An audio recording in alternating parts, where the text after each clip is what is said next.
Hello, Matthew Bell with InsurancePrescription.com, and today I wanted to talk a little bit about a little known tax deduction on state income taxes. I want to start with a couple of caveats, a couple of disclaimers. I am not a tax preparer, I am not a tax advisor, I am not an accountant, I can't give you personalized tax advice.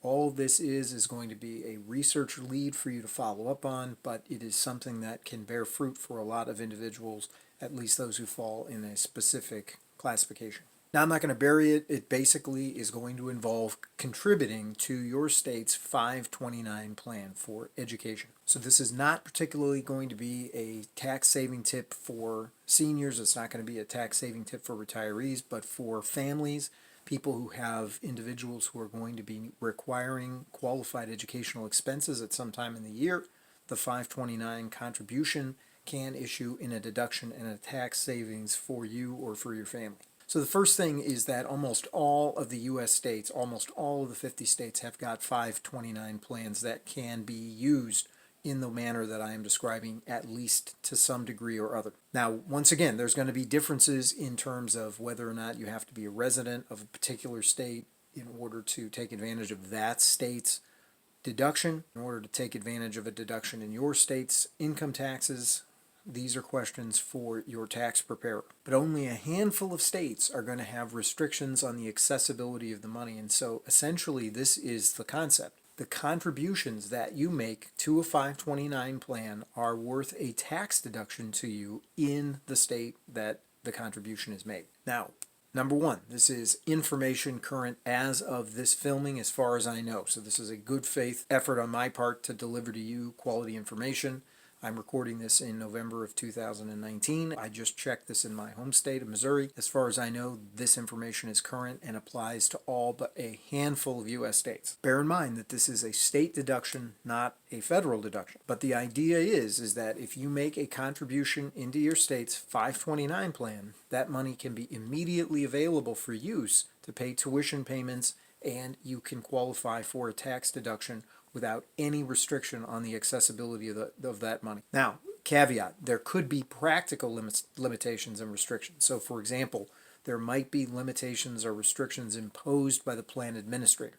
Sometimes there is a wait time to access the funds, 24 hours, 48 hours, 7 days, something like this. But this is not a limitation generally imposed by state tax law. It's a limitation, if there is one, imposed by the plan, the holding company of the plan, the actual custodial company. Another caveat is if you are paying from a check, obviously the check is going to have to clear the bank or whatever financial institution it was issued from in order for the funds to be accessible to you. So there may be a waiting period based on how you're funding the account. Additionally, if you've recently moved, maybe you've transferred address, maybe you've changed from one state to another, then in that case also there may be an additional wait period imposed upon you. But for the most part, in terms of accessing the funds that you put into a 529, there is no state-imposed limitation in all but a very few of the U.S. states. Now think about the importance of this. I think it's just staggering, really. It would be money that many families were going to be spending anyway on educational expenses. So the fact is, if you have a tuition payment that is due to a particular learning institution,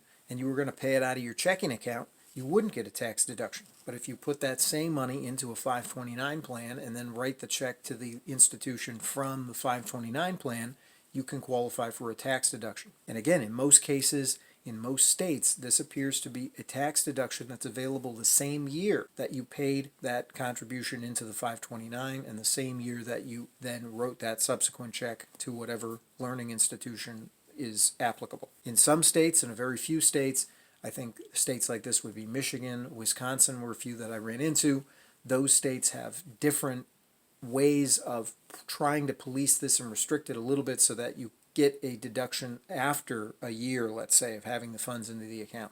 But for the majority of states, there is absolutely no restriction, at least at the present time. Now, you can think of this, therefore, as a tax savings. You could think of it as a discount on tuition. Now, bear in mind, there's a number of different strategies that the 529 plan can be used to advance.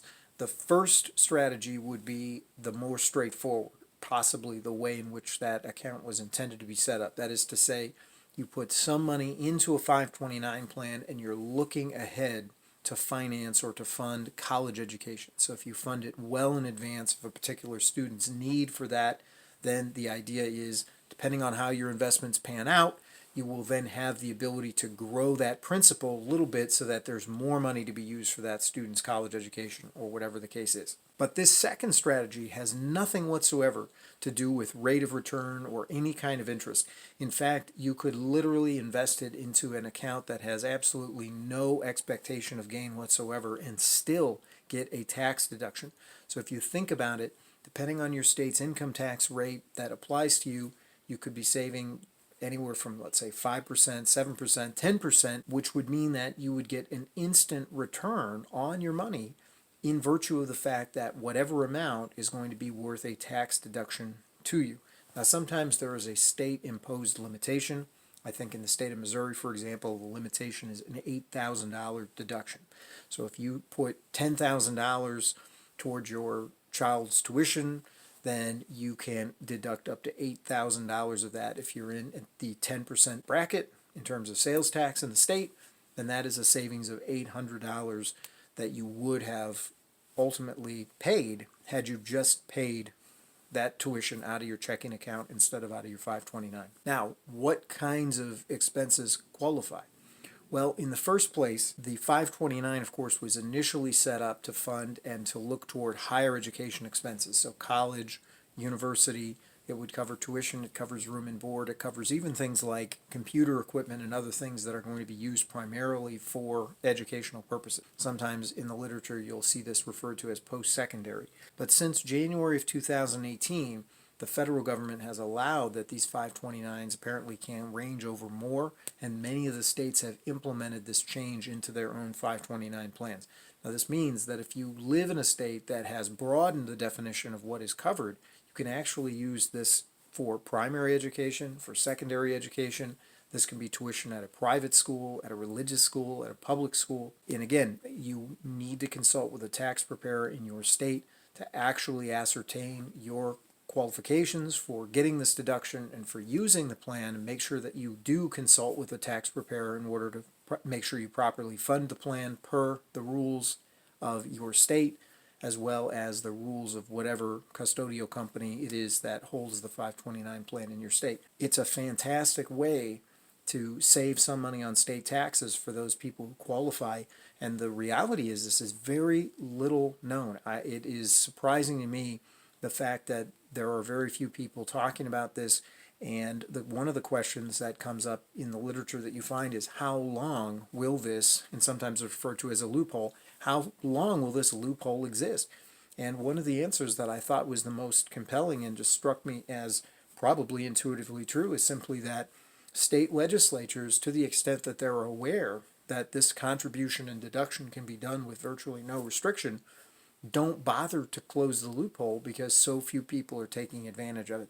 So if you are in the know on this and are in a position to be able to utilize it, and once again, for many families, they were going to be spending that money on tuition anyway, it's an absolutely unbelievable tax savings that can be available to you simply by running funds for your child's tuition through a 529 plan instead of paying them directly from checking, savings, or some other vehicle. If you found something of use in this video, please like it, please subscribe to the channel. I have other videos, I have other things in the works, and I look forward to seeing you again sometime soon. Thank you so much.